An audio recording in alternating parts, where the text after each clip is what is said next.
You are listening to the audio portion of the QB Power Hour webinar series. The QB Power Hour is a free biweekly webinar series for accounting professionals presented by Michelle Long and Dan DeLong, who are very passionate about the industry, QuickBooks, and apps that integrate with QuickBooks. You can find out all the details about the webinar series at qbpowerhour.com. So without further ado, here's Michelle and Dan. Welcome to another QB Power Hour. We'll be talking today about telling your story, marketing for accountants. Michelle is with us. Yay!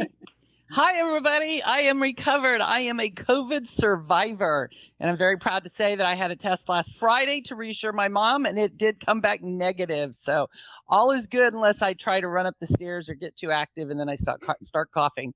But I'm very glad to be back and be with you all today.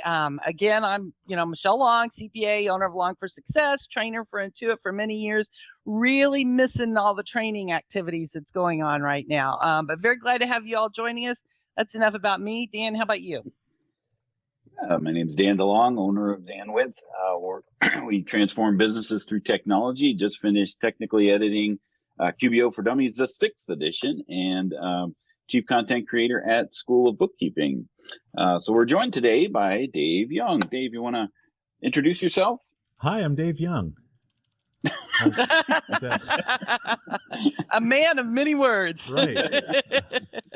Any of you that were here a year or so ago might remember me, but I did a session for you on marketing to personas, and we talked about Myers-Briggs personality types and things like that. I do marketing and advertising consulting for owner-operated businesses around the U.S., Canada, Australia. I've got 60 other partners that I work with, and we work with owner-operated small and medium-sized businesses. A lot of service businesses. And you specialize in like short-term or long-term business cycles. What is your ideal? Are you talking about like for our clients? We prefer the types of businesses that have long product purchase cycles. So a restaurant, not a good thing. We make decisions about food, 3 times a day. A plumber, an electrician, a roofer is a pretty good client. A retailer that sells diamond engagement rings, because hopefully we don't buy those every 6 months. I would love to.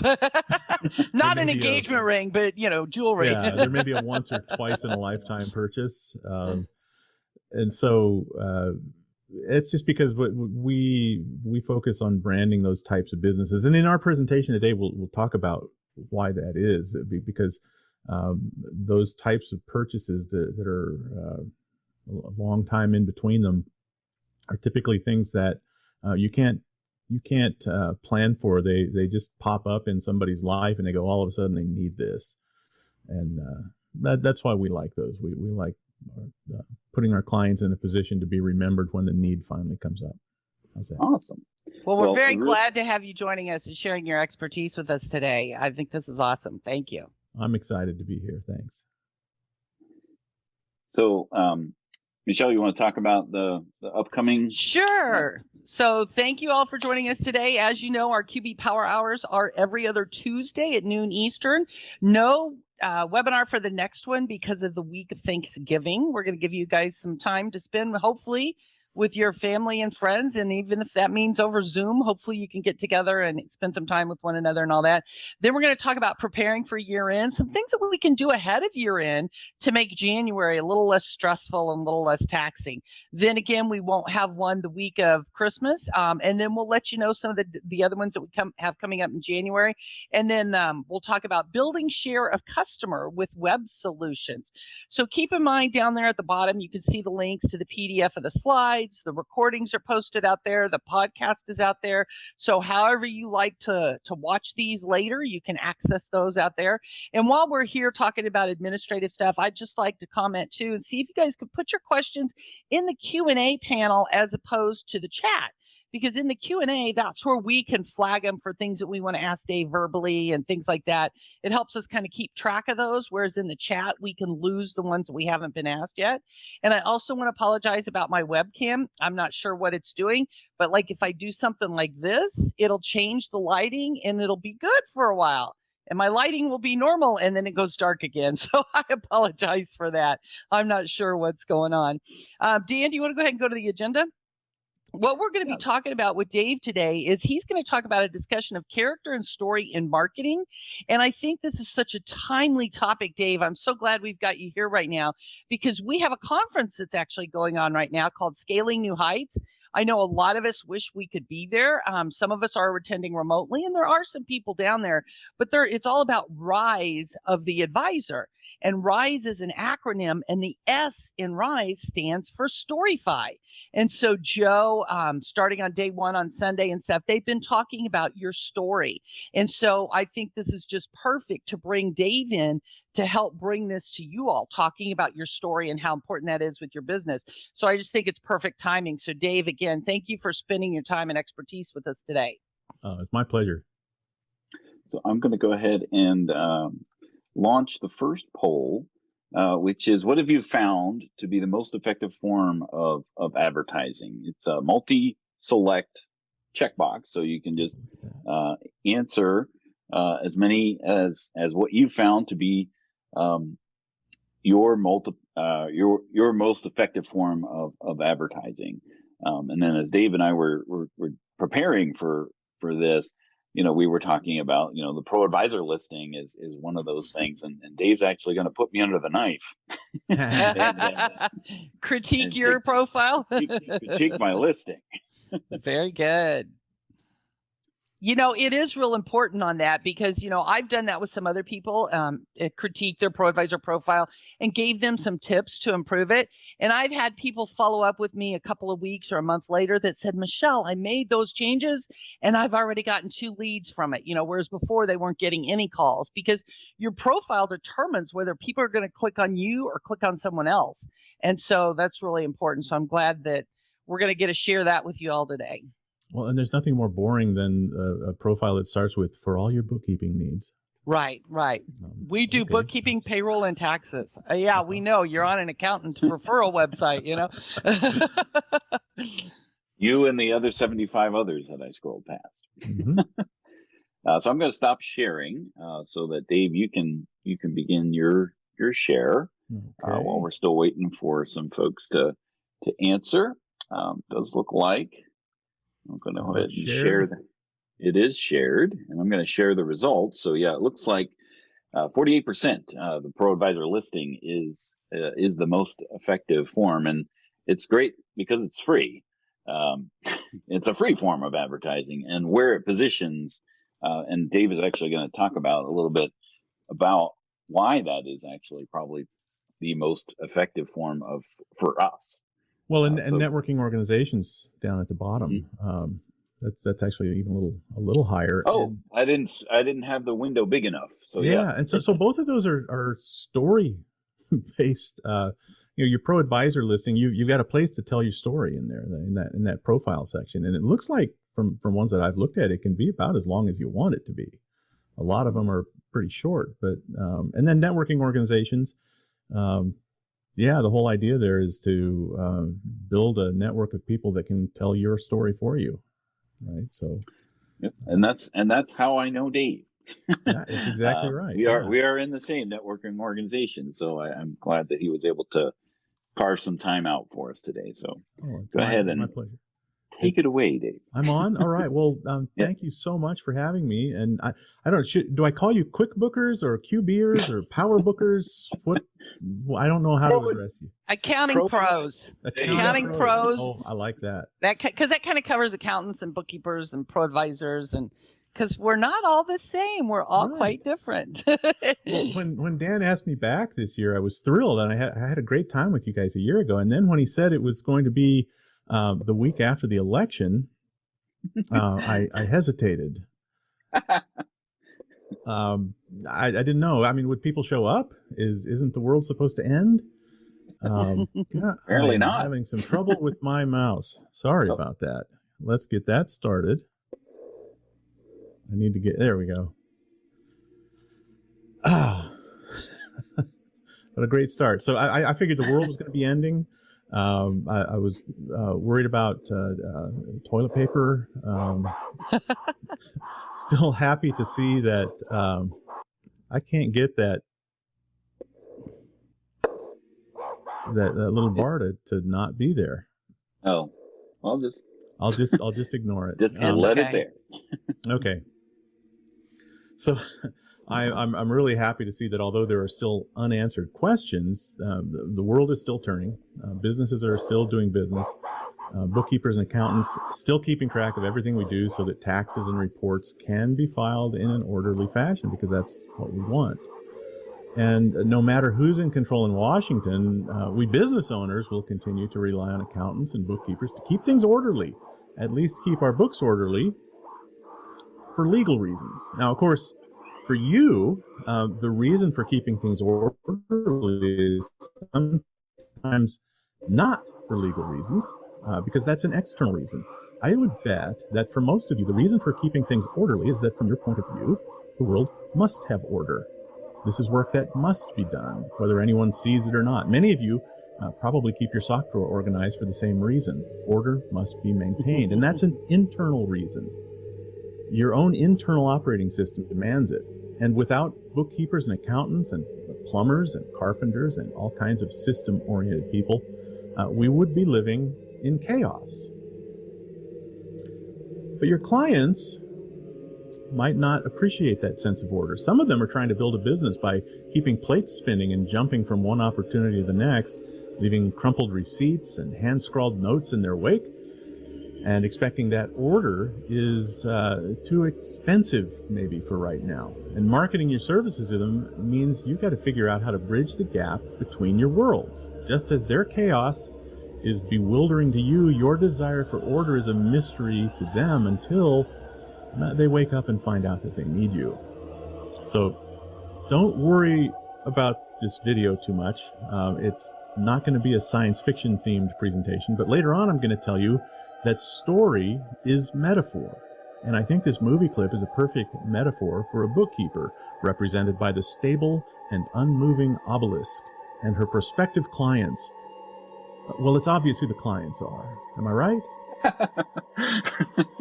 Now, if the clients are acting like that, they'd probably be former clients. well, those may be the clients that just don't know they need a bookkeeper yet, right? That's true. They're just still flinging stuff against the wall to see what sticks. Literally and figuratively. Literally, yeah. So before I launch into the kind of advice to give you about using character and story to market your services, I'd like to share just a couple of pieces of advice about what is not likely to work when marketing a bookkeeping business. First is a unique selling proposition. Now, a USP.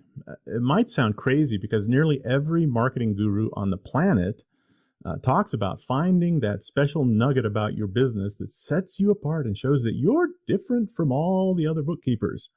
Well, the problem is nobody wants a bookkeeper who marches to the beat of a different drummer. Doing the books isn't designed to be a creative endeavor. I also don't want an electrician or a plumber who has methods and philosophies that go against established safety codes. Can we agree on that?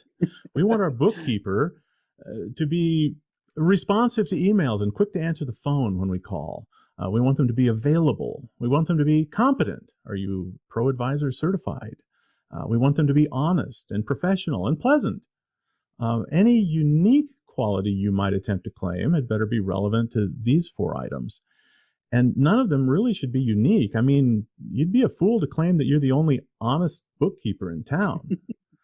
So on your website, you should show proof of these 4 things.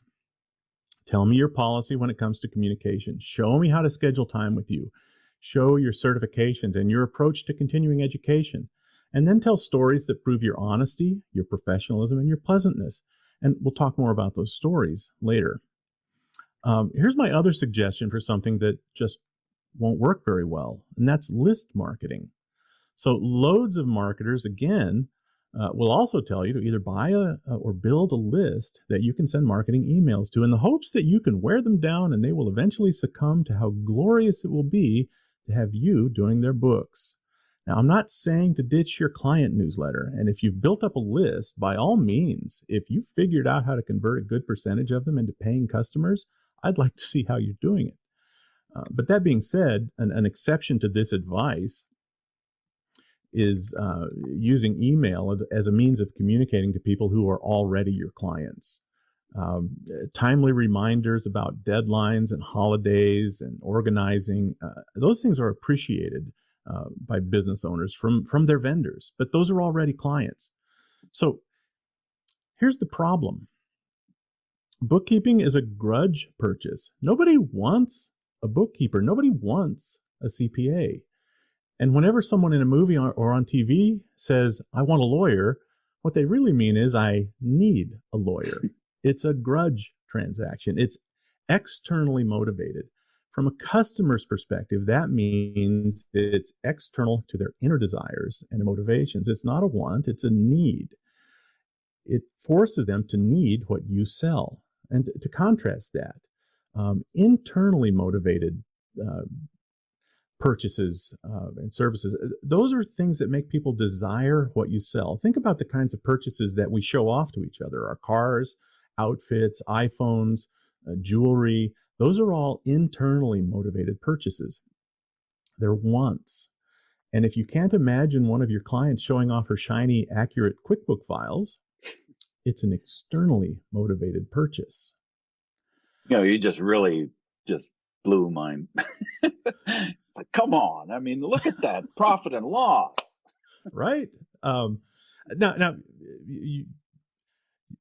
you guys might enjoy that, right? I mean, the sharing of things. It's like, I don't know. I doubt that's what you do because of confidentiality. So the thing is that need for external purchases, it requires a trigger.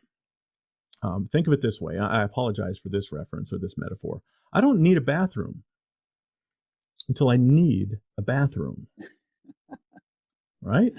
Right. For a business owner, that trigger will likely be an event or a breakdown that requires the capable services of an accountant. For example, getting the books caught up for taxes. I just triggered myself. How about getting the word taxes? That's a trigger. How about getting organized for a bank loan? I wonder how many small businesses didn't even apply for pandemic relief because they just didn't have current books. Right? I mean, gosh, we got to talk to a banker. I'm not prepared for that. I'm worried about getting sick. Filing timely government reports on time. Sales taxes. There are industries that have reports that are financial in nature that are due at different times. And those are triggers for someone that's running one of those businesses. How about sharing financial information with stakeholders? A family business is a good example of this, and I know this from experience. So when some of the owners of a family business are passive, for example, when a business is inherited and one sibling is running it, but multiple siblings have a financial stake, sometimes you need a bookkeeper to get everybody to kind of calm down and get on the same page. How about just simply being overwhelmed with keeping up? It's a great problem for a business owner to have, but the stress of getting behind just kind of builds and builds. And to your point there, how do you use a list to find those triggers? Well, that's exactly it. The problem is there is no list, Dan, of people who will be facing one of these external triggers. We do a lot of work with home service companies, as I mentioned, and they face the same problem. I mean, can you tell me where I can buy a list of homeowners that need a new roof in the next 6 months? I don't think you can. Where can I find out which homeowners will have clogged drains this month? And the other issue is there's not anything you can do to make the trigger happen, right? Until the trigger happens, you can't get people to desire what you sell. And so that's the bad news.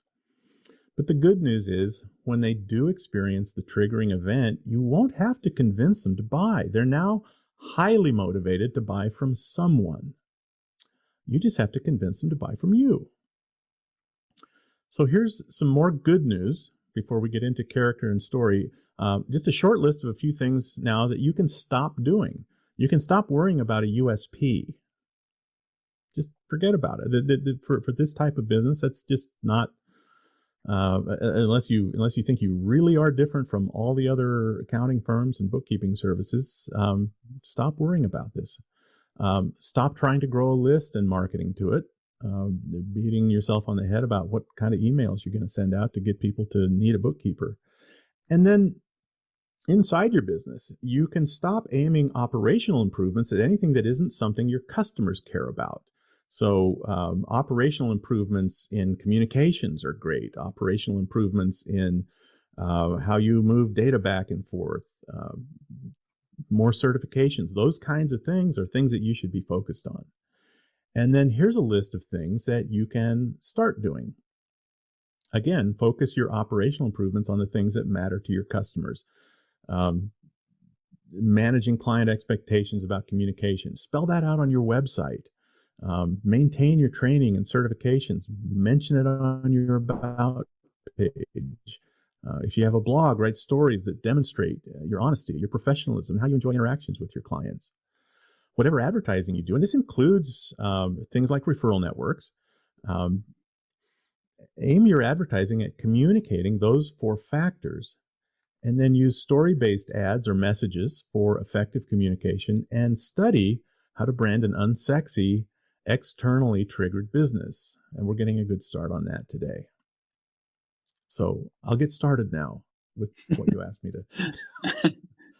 I always thought accounting and bookkeeping was sexy. What are you saying, unsexy? It is to people. If you're in this business, of course it is, right? You love it. Oh, I know. I'm just teasing you. And that's we have this same conversation with my plumbing clients and my HVAC guys, right? Not a lot of people think that that's a sexy business, and it's not something that we typically go shouting about when you should see the new air conditioner that I have up on my roof. Let's go up there and have a look at it. Right? It's just not the kind of business that we share. And one of the things that I always tell people is, if you're like Dan goes to the B&I events, or if you're at a chamber luncheon, or you're somewhere and you meet someone, and if they're like, oh, well, what do you do? Oh, I'm an accountant, or I'm a bookkeeper, or I'm a tax professional. That is like a discussion ender. Oh my gosh, you must be boring. I'm going to go talk to some other people, So that's why character and story is so important, learning more to talk about this, because you're right. It is not a sexy business or an exciting one or something. So I think I don't necessarily mean that in a like negative way. I mean, sexy is a metaphor as well. It's a business that is it's the type of business that we don't get excited about sharing and telling other people about until we recognize some kind of a need. So sexy is the metaphor that everybody kind of gets when I say that. So it was over a year ago that I talked to you guys about marketing to personas, and I took a little screenshot of that video, and you can see how long it's been since I've had a shave. You've been quarantined for quite a while. I have, right? Yeah. There's a ponytail back here too. I don't know if you can see that. So what we talked about a year ago was creating prototype clients, marketing to personas. That's you create these prototype clients who behave through known personality traits, and then you use them to determine what kinds of things to say in your marketing message to align it with your customers' interests. And today we are looking at it through the other end of the telescope. We want to figure out what the persona or character of your practice would look like to someone who has no idea about who you are or what it would be like to work with you. Now, for our advertising clients, this can be a fairly complicated process, but once you figure out the character, the stories just sort of write themselves. Now, there won't be a quiz on this. Thank goodness. This is a mind map of some of the things we address when we meet with a client during a 2-day uncovery session. And the items that I circled up at the top relate to how we will portray them in our messaging. So that's whether it's a website or the radio or a billboard, even how they answer the phone. Once you develop them as a character, it becomes really easy to write for them. Now, and we're not going to get this complicated in how we make up a character today. So that's kind of the exciting part of this. Yay. Sorry, Dan? Yay. Yay. Not too far in the weeds in our hour. Yeah. Another popular brand character technique would be to create a made-up character to represent your brand. And we're all familiar with things like this, the Maytag guy and Tony the Tiger and the Old Spice guy. And then my favorite, I threw this in just because this is a made-up brand character that gets meme-ified all the time. So it was a pretty good thing for Dos Equis to do. And a little bit of an accounting, bookkeeping kind of meme there. So this kind of branding has had loads of success, but it's also not the direction that we're headed. These kinds of strategies take a pretty big budget and some really serious creative spending. So we're going to talk about a shortcut on how to create a character. And I like this shortcut, and I think it works pretty well. It involves a sort of merger between a fictional character and your very favorite real-life character of all time. That's you. Now, I'm going to take you out of your comfort zone. You're accountants and bookkeepers. Most of you probably haven't done any play acting since you had the role of Jacob Marley or Atticus Finch in your high school play. So buckle in. Maybe drink a glass of wine. It's afternoon on the East Coast. 5:30 somewhere.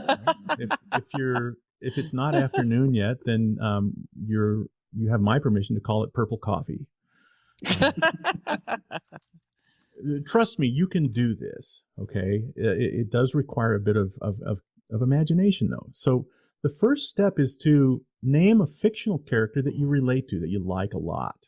Right? I watch this show because of that character, because I really relate to them. So ideally, this is somebody that maybe you can sometimes see yourself being when you watch their show or their movie. And then to merge that character to yourself, you simply allow yourself to act, to write, to communicate, even to create policies and practices in the operations of your business with the lens of how would I do this if I were that fictional character? Now, this is a really important part, okay?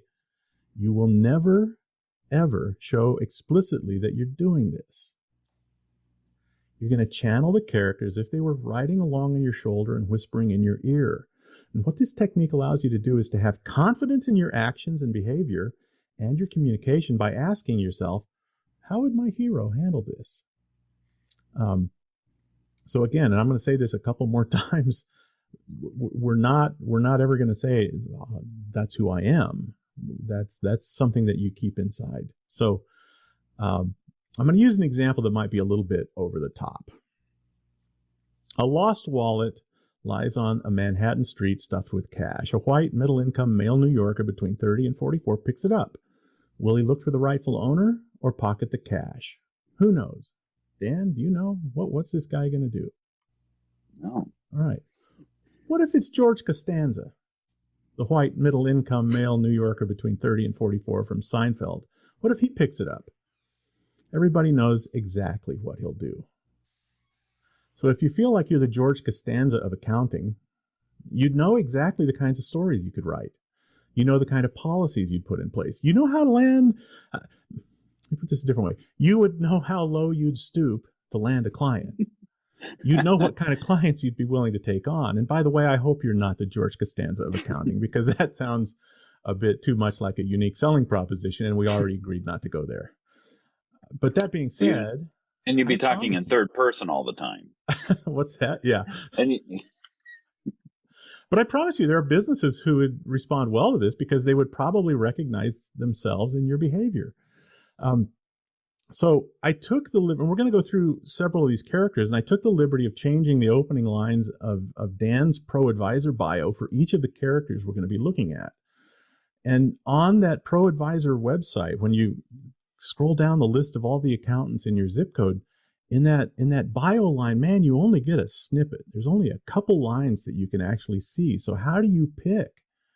Right? It seems like the people with the most reviews are at the top, and then everybody else just is down below. But you start looking at it, and it's that's the same, that's the same. So if you were George Costanza, what would you write? The IRS was angry that day, my friend. One phone call. That's all they gave my client. Right? I mean, we can hear George saying that. Right? Now, obviously, Dan is not the George Costanza of accounting. I like to think of him more as the Rick Astley of accounting. I think it's probably the hair. You love my hair. So let's pick someone with a few more characteristics that we might see as maybe more positive. My wife watches a lot of Law and Order, right? So Olivia Benson. How would Olivia Benson handle phone calls, emails? Well, she'd probably be pretty prompt. She'd let people have an understanding of how communication would work. What would her opening line look like? Some things you can put them behind you, but they do change you. Let's get caught up. And that, you can go a lot of places with this, but you can try to get those values that Olivia has in those first couple of lines, and it ends up being something that's different than all the other profiles that are listed there. Here's another one. Alicia Florrick from The Good Wife. So can you picture a story in her About Us page that talks about her loyalty, her patience, taking responsibility? The first couple of lines that I came up with for her: friends may come and go, but my clients stick around. We're loyal that way. And that's going to speak to the heart of people who really value loyalty as one of their core values. All these are so good. What's that? All these are so good. Isn't this fun? They're so much better than we provide bookkeeping, payroll, and taxes. For all your bookkeeping needs. Yeah. How about this guy, right? Any Game of Thrones lovers out there? Yeah, somebody already said, I'm not sure how Daenerys Targaryen would be as an accountant. So somebody's already picked their character. Yeah. So this guy's solitary. He's a good counselor. He follows power. The way he manages expectations might be to tell clients he'll let them know when it's time to send information, and he'll schedule time with them, not the other way around. Not to communicate that the client's not the boss, but that his realm and his work on the client's behalf are not a cooperative effort. When he needs someone, you can expect a raven. His bio might start with, I can hear the numbers whispering. True power comes when you master the numbers. The little birds. The little birds. All of these, though, make me want to click on them to read more. And that's the whole point. Yeah, I love it. That's the purpose of those two lines, right? That's it's an age-old advertising commandment, right? The purpose of the headline is to get you to read the next paragraph, and the purpose of the paragraph is to get you to read the next one. And so if you can get somebody to click on your profile, and then you're actually speaking their language, because these are the words that they liked, it can be a very powerful way to get people to click in. And it's not clickbaity, right? It's not 16 amazing tricks. It's not clickbait at all. You'll never guess what number 7 is. That's right. So let's do another one. Severus Snape. He seems like a villain, but he's actually Harry's loyal defender, and he's often misunderstood, right? And maybe you're misunderstood. You can tell a story about that on your website or in your About Us page. It could be something like, sometimes people feel I'm a bit standoffish. That's because I'm usually thinking about their books and making sure everything is okay. I see the clues that perhaps the client's business is having challenges in some areas. This can lead to some good conversations and sometimes head off disaster. So Snape's profile: I make it my job to protect you. You'll find safety in tidy books and sleep all the better for it. Remember, you'd never publicly reveal that you're Snape, right? I mean, that's nuts. Nobody would understand what in the world you're up to. Your personal brand would feel schizophrenic. It would feel unfocused. It'd be a little weird for people. Instead, you simply keep it on the inside, and you use your character's traits and personality to give you the strength to communicate in their style. You'll still be you, but the you that you reveal to the world will have an extra layer of intrigue and depth because you're drawing on a well-developed character that so many of us already know. Let's look at one more. Claire Fraser. She had another name. I forget what it was. But powerful character, right? And here's the really cool part of using a fictional character, especially one that's well developed over a series. I prefer the series characters over the movie characters because you have hours and hours and hours of them instead of just maybe 90 minutes.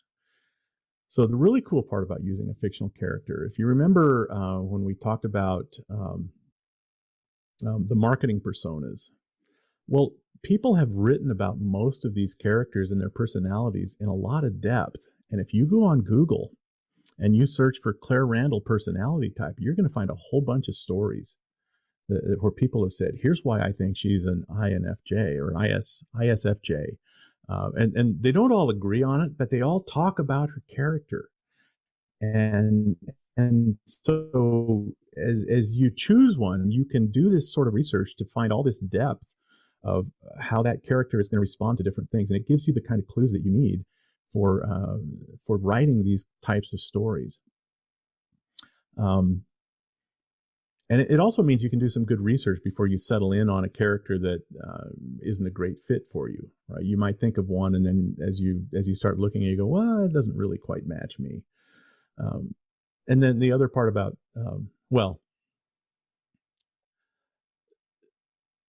you can also change into another character down the road with very little consequence, because the first rule of Character Club is we don't talk about Character Club, right? So if you decide that you want to switch from Alicia Florrick to Claire Fraser, you can do that, and nobody's going to know.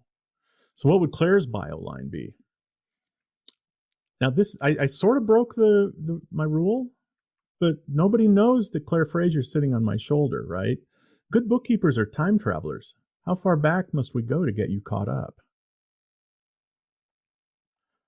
Now, the mention of time travel, as long as I don't have a picture of a time traveler in my bio, nobody knows that that's what I'm channeling. I'm still keeping that information inside.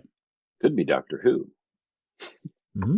Now, here's another really cool tip for writing these bios and channeling your inner fictional character. When you type George Costanza quotes into Google, the stuff practically writes itself. That's exactly what I did for each of these characters. I just aimed some real dialogue that I found by typing in Claire Fraser quotes, and it's just a really great shortcut for figuring out what these characters would do and say.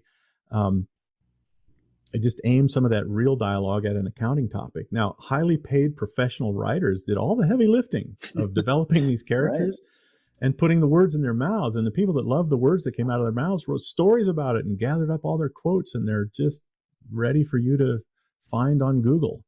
I'm excited for you to do this. So now you're doing the marketing version of cosplay. What are you going to say? How and where will you say it? Your newly created character is now ready to start telling stories. Now, I said at the beginning, every story is a metaphor.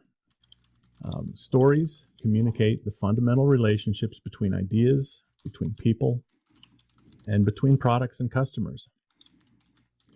So you'll find your story, and you all have stories. We'll talk in just a second about the types of stories, but find a story, visualize it, and try to breathe some life into it with sounds, tastes, scents, and colors. Map it. You can map a story by just saying what's the beginning of the story? How does it end? I like to start with the end. How does it resolve? And then where's the climax? What is the body of the story leading up to that? And again, stimulate senses. So, and keep it brief and stimulate their senses. What kinds of stories should you tell? Now, we love our clients that have good origin stories. Sometimes they're not so great, but I got into this business because my dad was in it, and that's what I did. Right? That's not always the most interesting one, but there are some origin stories where that is a pretty powerful one. I mean, I can give you an example of one here in the Tucson and Phoenix area, and that's the Gettle air conditioning ad that my partner Roy wrote. That one does that whole campaign, and the origin story is when I was 10 years old, I held the flashlight for my dad as he worked on air conditioners. So you can, if you have a really cool way you got into this business, that's a great story. Tell a story about the time you solved a problem for your client. State a belief and tell a story that shows why you believe what you do. And Dan, I have a 20-minute video on this topic that talks about how to build this specific type of story. And I'd be happy to share that out if you want, or if anybody that wants to email me, ask me for that link. I'm happy to send that. We'll put it on your landing page, in the blog article of this episode. So okay, that'd be great. Tell helpful tales with a lesson at the end. I mean, if you keep a blog, tell me about the time you've helped a client. You don't have to share who the client is. That's confidential, but you can tell the story about how we got this guy caught up. He was 3 years behind in his books, and it was a mess. Here's what we did, and here's how long it took. When you're telling a story, we want to know who the people are in the story. We want to know what is the POOK, and I don't, I don't even like acronyms, but the problem, the obstacle. The C at the end there. It's a C. Gotcha. A lot of people like to fit them to some kind of a known word. Not me. How does the story end? I would encourage you to start studying storytelling. You're already good at finding the stories in the numbers, right? I've heard many accountants talk about, the numbers tell the story, right? I'm going to play an ad that we wrote for one of our clients in Corpus Christi. They're not a bookkeeper or accountant. The ad is in the client's voice. And if I had to describe his character, it would be Andy Griffith's fishing buddy, right? The kind of guy that Andy Griffith would go just spend the day with, right? This guy is the salt of the earth, and this is one of his origin stories. It's a true story, and it just came out of him one day when we were talking during that uncovery meeting, and it meets all of these criteria, all three of these. License number M15795. Mrs. Smith called me her plumber. In my off hours from the hospital, that's what I was. One day she slid a check across the table and said, "David, start your own business." So I bought a truck and started Royal Plumbing. I paid her back and then bought bigger trucks and hired more plumbers to carry more parts and save customers time. I'm David Havelka. Every day we work hard. We want to be your plumber. Call or go to royalplbg.com. Tell us Mrs. Smith sent you. All right. Here's another one. Same client. License number M15795. When Lozano laughed and cuffed me on the back of my head, he got my attention. I'm David Havelka with Royal Plumbing. When I was a plumber's apprentice, Lozano showed me the right way to dig, saving my back and muscles. We're looking for an apprentice who knows how to work, likes to learn, and has the drive to become a licensed plumber. We won't cuff you on the cabeza, but if we have your attention, apply with us. RoyalPLBG.com. Now, those are 30 seconds. They're not long stories, and they would work equally well as a blog post or a Facebook update or even in a QuickBooks ProAdvisor profile page. I'm going to play one more for you. License number M15795. In high school, we had an assignment to name a business. 12 years later, I started Royal Plumbing. I'm David Havelka. Royal Plumbing isn't who we are, it's how we treat you. We only employ technicians who are licensed, no codes, are background tested, and drug-free. We guarantee our work for 2 years, 5 years when we use our fixtures. We want to be your plumber. RoyalPLBG.com. The name says it. We take the hassle out of living in a castle. Now, again, they're not long stories, but they are complete stories, and it doesn't take a whole lot of time to tell a story. Now, this is something that you need if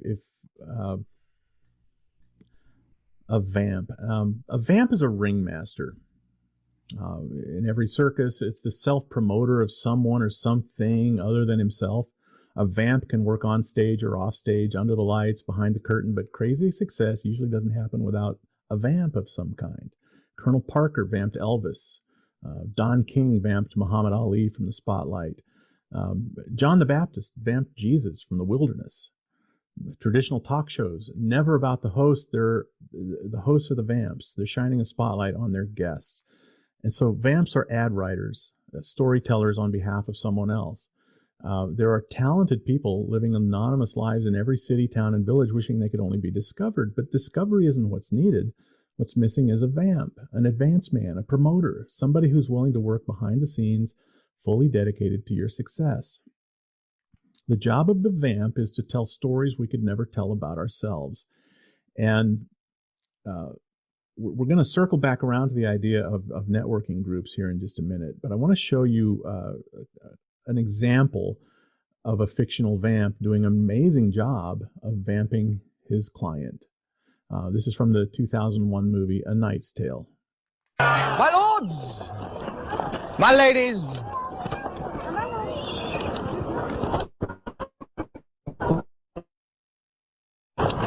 and everybody else here not sitting on a cushion.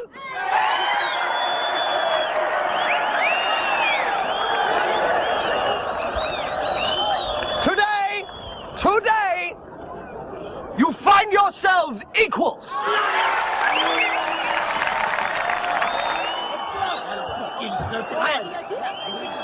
For you are all equally blessed. For I have the pride, the privilege, nay, the pleasure of introducing to you a knight sired by knights, a knight who can trace his lineage back beyond Charlemagne.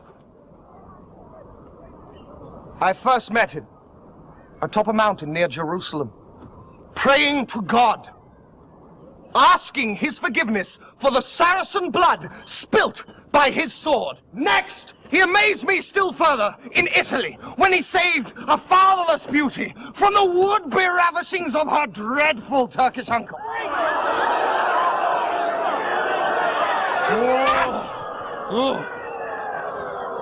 In Greece, he spent a year in silence just to better understand the sound of a whisper.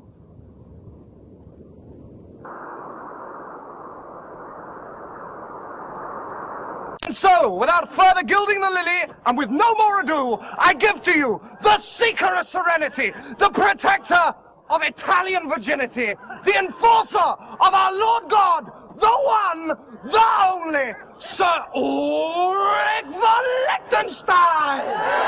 This is sort of the introduction that I wanted to My lord!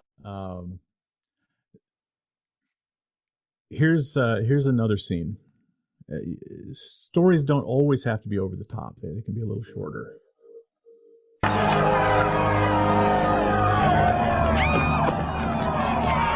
people! I missed my introduction!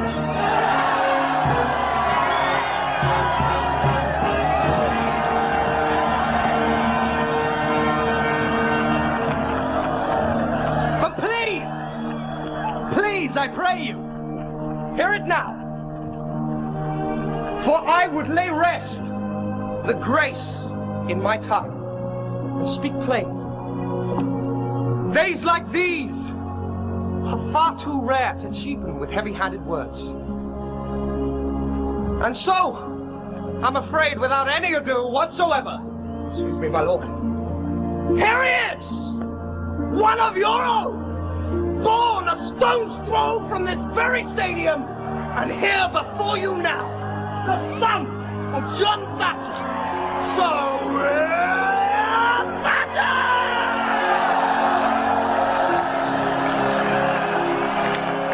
Who doesn't want an intro like that? Yeah. One more. You got to be careful, though, that you don't get so creative that you become a little obscure. Yes! Behold, my Lord Ulrich, the rock, the hard place, Like a wind from Goldland he sweeps by, blown far from his homeland in search of glory and honor. We walk in the garden of his turbulence.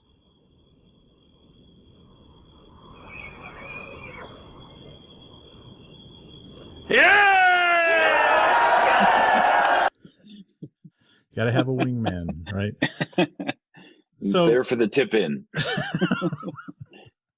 The job of the vamp is to tell the stories we could never tell about ourselves. And you can hire a vamp. I mean, when it comes down to it, that's my job. That's what I do for my clients. I help define their characters. I discover their stories, and I help them put them in front of potential customers. But there's always a shortcut. Join a networking group. You get a chance every week to practice telling stories and teaching your stories to your potential vamps. Dan and I are in the same BNI chapter, like you mentioned. And even though BNI doesn't use the word vamp, the goal of every member of that networking group is to turn the rest of us into their vamp. And what you can do with what I've shared today is to just give them better stories to tell. Because that's what we want. When we give a referral to somebody, it's so helpful to be able to say, let me tell you about the time Dan saved the day.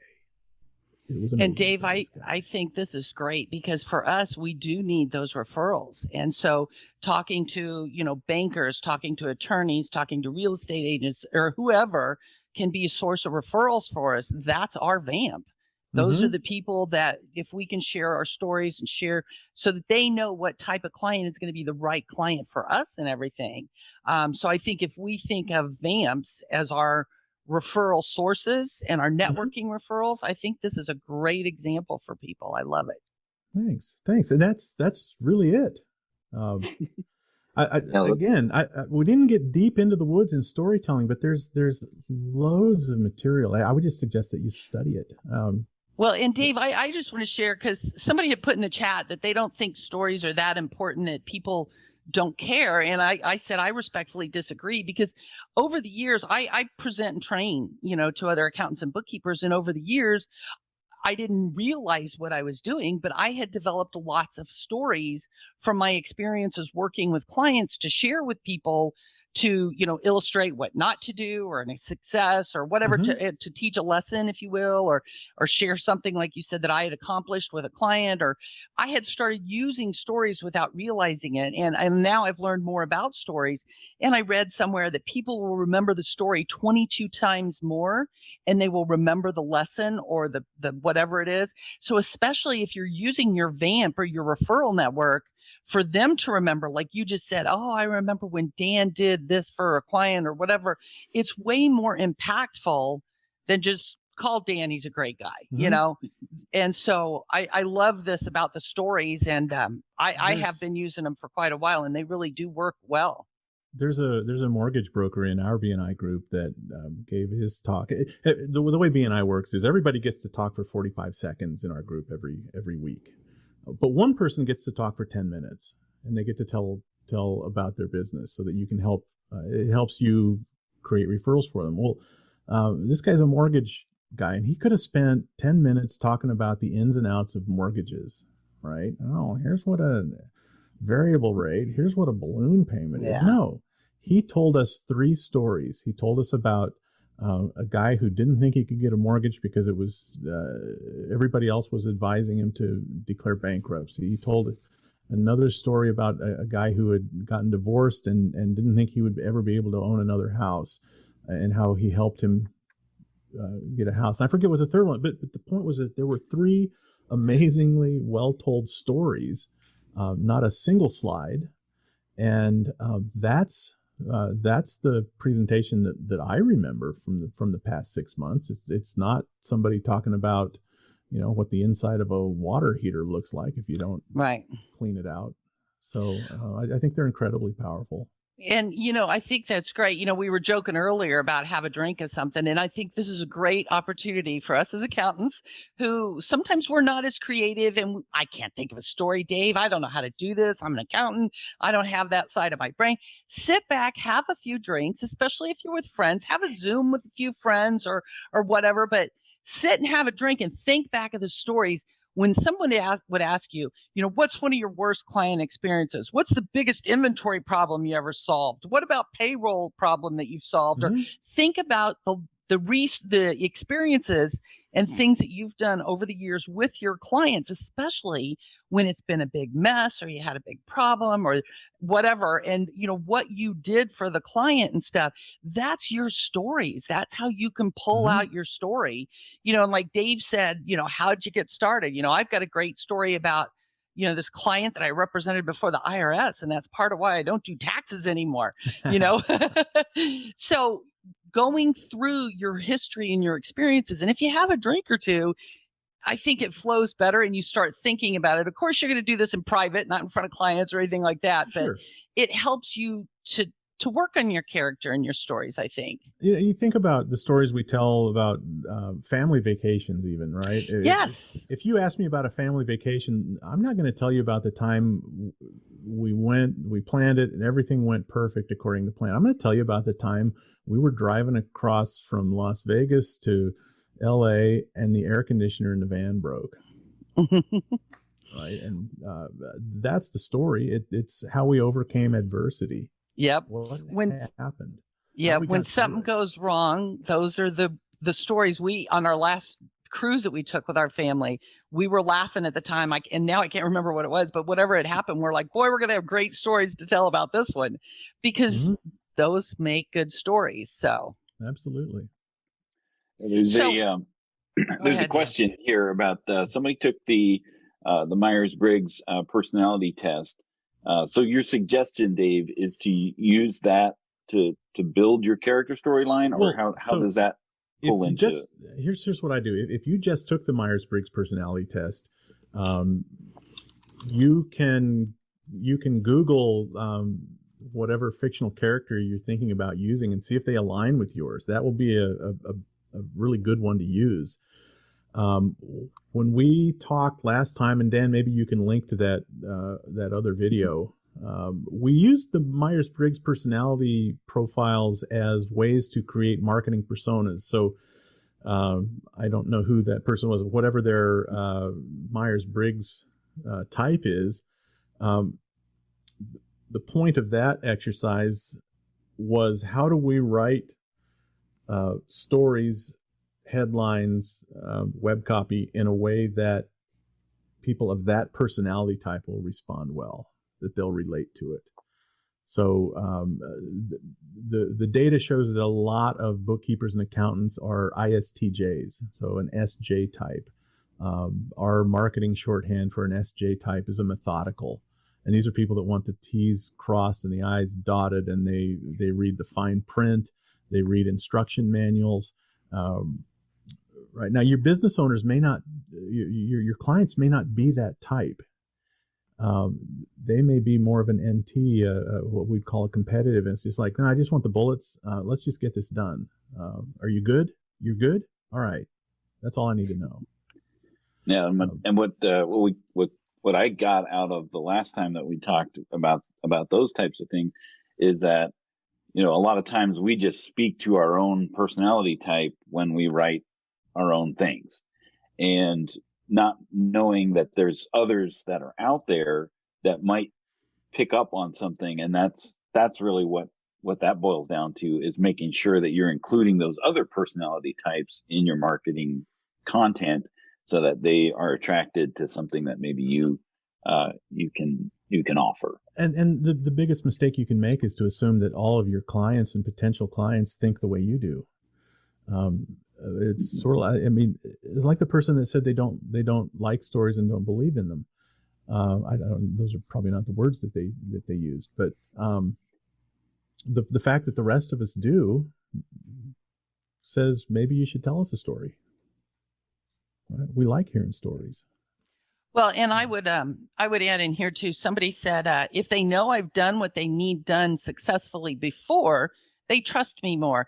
And I think that's part of it, sharing, that you helped the client overcome this, or you helped a client overcome that. Or, I had a client who was so upset and worried because his inventory was such a mess and blah, blah, blah. And, by the time we were finished, he was able to sleep better at night. And that was a huge relief off his shoulders or something, so sharing that story illustrates, our competency and our experience and expertise without just saying I'm an expert in inventory or whatever it is. So sharing those problems that we've solved and the benefits that we provided for the clients. And I think that's great. Plus, I think it's easier for us to talk about it in the form of a story, so I think this has just been great. I think it's a very timely topic, very needed, and something that I know somebody just put on here.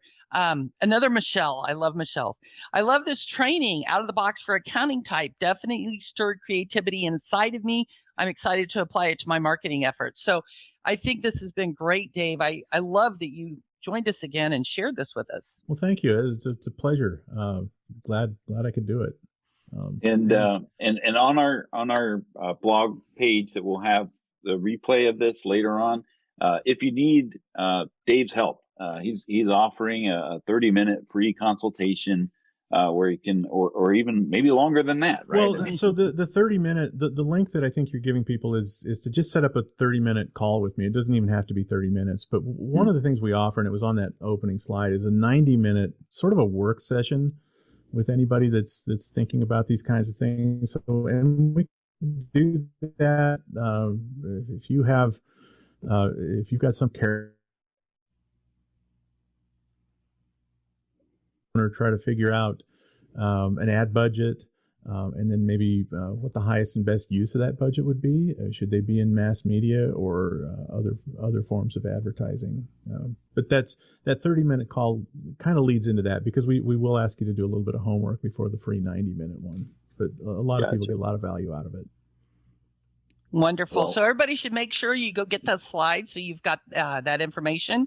But again, I thought this was very timely and wonderful, Dave. So thank you very much for spending your time with us. I thought it was great. I enjoyed it a lot. So thank you very much. And Everton said, excellent presentation, feeling empowered and motivated. Best training on this topic I've seen. So you've got lots of people who have absolutely loved it out there. Got some fans, Dave. The Dave Young Fan Club. All right. All are welcome. Oh, there's no initiation? Not that we would tell you. So again, remember, next Power Hour, we're taking off for Thanksgiving. So we'll see you in 4 weeks for the next QB Power Hour. But we'll keep in touch on the Facebook page. Absolutely. Thanks again, Dave, for joining us. And Michelle, me in the Facebook page. I'll jump in there too if people have questions. All right. Great idea. All right. We guys have a great day, and we'll see you next time. Thanks, everyone. Bye. We hope you enjoyed listening to the QB Power Hour podcast. If you have any questions, feel free to ask them in our Facebook group. You can find those resources and much more at qbpowerhour.com.